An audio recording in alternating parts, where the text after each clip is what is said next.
Bonjour, voici le troisième exercice facile sur la matière à l'échelle microscopique. Je te rappelle que le but de cette chaîne est de faire des exercices pour bien maîtriser ton cours.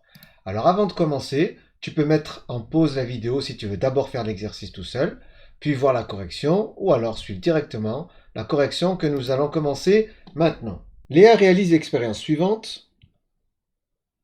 De la glace dans un Erlenmeyer, on laisse fondre, c'est la fusion, et il y a de l'eau liquide. On contrôle la masse avant, après la fusion. Petit 1, quel est l'état physique initial de l'eau? Donc initial, c'est ici. Comment est l'état initial? Eh bien, elle est sous forme de glaçon, donc elle est à l'état solide.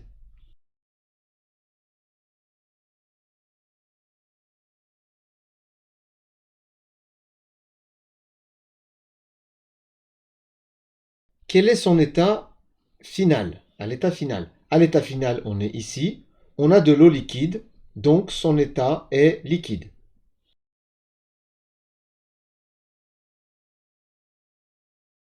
Puisque l'état, c'est solide, liquide ou gazeux. Donc ici, solide au début, liquide après. Question numéro 2. Quel changement d'état a eu lieu? Eh bien, la réponse, elle est là. Il s'agit de la fusion, passage de l'état solide à l'état liquide.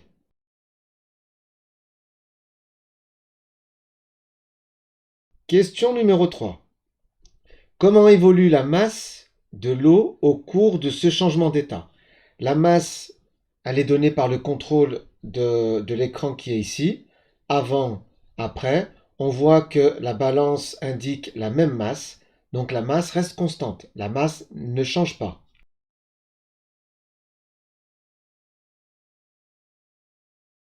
Enfin, quatrième question, propose une interprétation microscopique de cette observation expérimentale.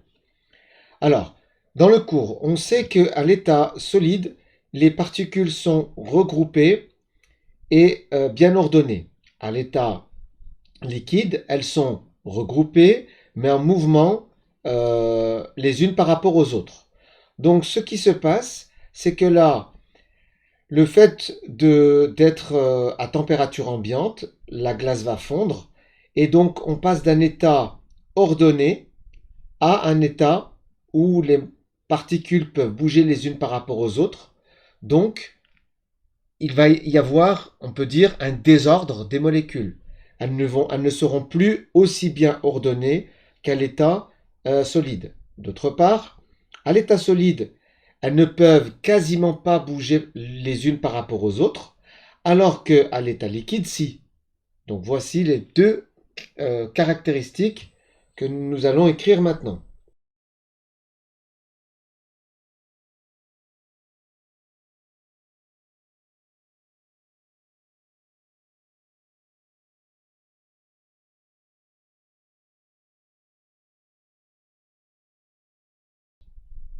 Donc pour l'état solide, les particules d'eau sont groupées et ordonnées et quasiment immobiles les unes par rapport aux autres. Quasiment immobiles, en réalité elles vibrent un petit peu, mais on ne va pas considérer ça.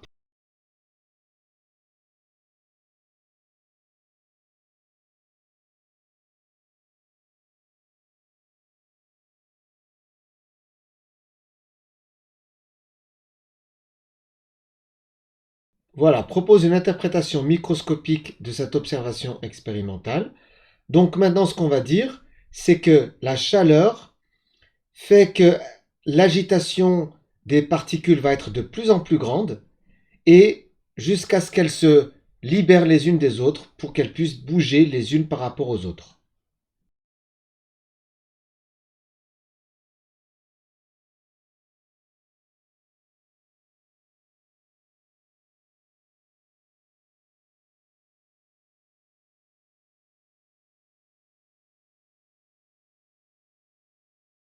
Pour passer de ça à ça, grâce à la chaleur de la température ambiante, les particules vont peu à peu se libérer, puisqu'elles étaient groupées et ordonnées.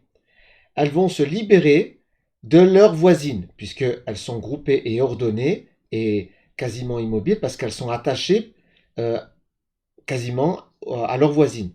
Donc elles vont se libérer et elles vont pouvoir se déplacer librement. Je l'ai mis entre guillemets, puisqu'elles ne vont pas se déplacer comme elles veulent, mais simplement les unes par rapport aux autres. Elles vont quand même rester groupées, comme je l'ai indiqué là et là. Voilà. Voilà, j'espère que cette vidéo t'a plu. Pense à mettre un pouce vers le haut pour m'encourager à poursuivre, à t'abonner si ce n'est pas déjà fait, à activer la cloche pour être informé des nouvelles vidéos. Voici d'autres exercices si tu veux encore t'entraîner.